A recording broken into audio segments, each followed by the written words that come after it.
ABP news आपको रखे आगे।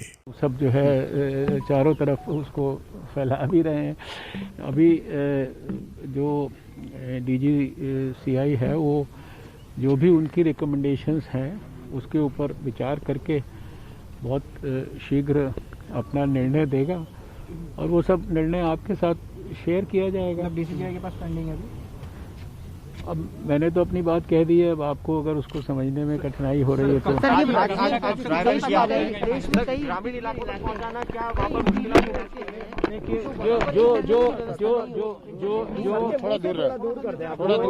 जो 119 डिस्ट्रिक्ट्स और 260 स्थानों पर जो आज ट्रायल हो रहा है, इसमें सब जो इंस्ट्रक्शंस भी दिए गए हैं देश को, उसमें ग्रामीण इलाके, अर्बन सेटिंग्स, फिर जो difficult hard to reach areas हो सकते हैं, प्राइवेट सेटअप के एरियाज़ हो सकते हैं, क्योंकि हेल्थ वर्कर्स तो प्राइवेट सेक्टर के भी और दूसरे भी।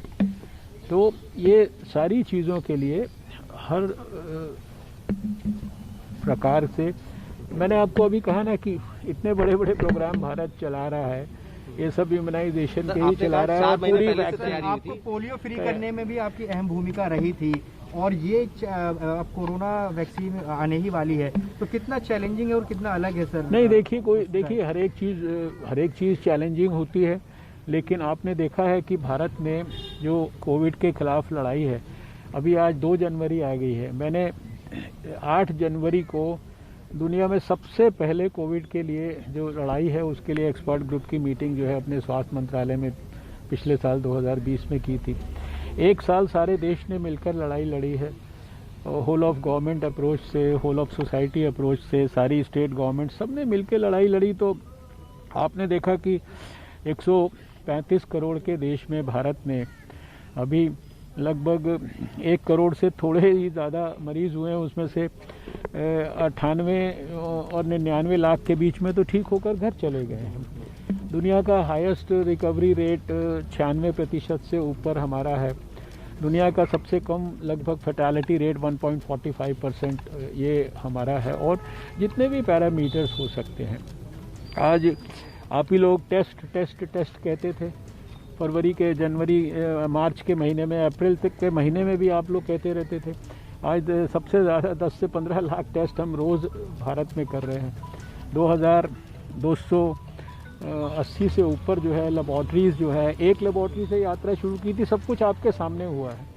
PP किट्स के बारे में, N95 मास्क के बारे में, जो वेंटिलेटर्स के बारे में, ड्रग्स के बारे में, सब चीज़ों में जो आप तकलीफ़ों की चर्चा आप ही लोग करते थे ना मार्च के महीने में, वो सारी चीज़ों को पार करके और भारत ने सारे दुनिया को ये चीज़ें अब एक्सपोर्ट करने की स्थिति में आ गए।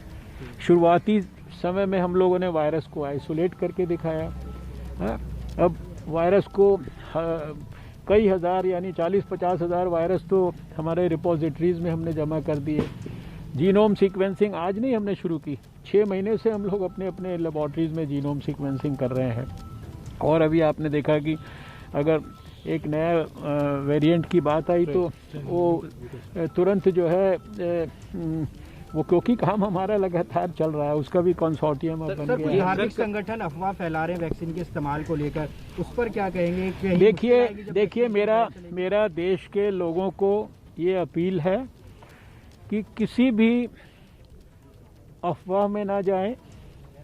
भारत की सरकार प्रधानमंत्री नरेंद्र मोदी जी के नेतृत्व में सारे देश के लोगों को कोविड से हर प्रकार की प्रक्रिया के माध्यम से सुरक्षित रखना चाहती है। वैक्सीन का डेवलपमेंट भी उसी प्रक्रिया में से एक प्रक्रिया है। और शायद सबसे प्राइम हम लोगों का क्राइटेरिया अगर है तो वैक्सीन के ट्रायल्स में वो सेफ्टी है, एफिकेसी है, उसकी इम्यूनोजेनिसिटी है, और इनमें से किसी भी चीज़ के ऊपर कोई कॉम्प्रोमाइज़ नहीं है। ये अनुभव पहले भी आया है जब भी बड़े वैक्सीनेशन के प्रोग्राम्स हुए।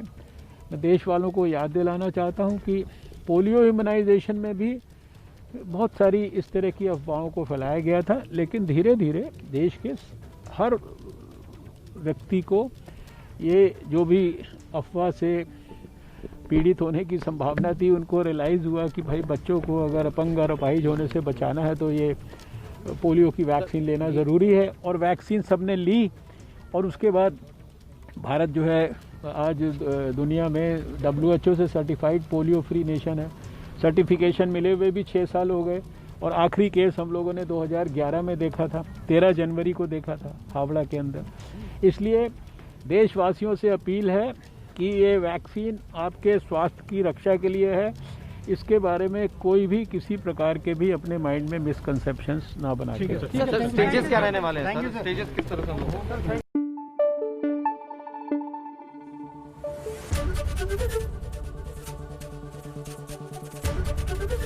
ABP न्यूज आपको रखे आगे।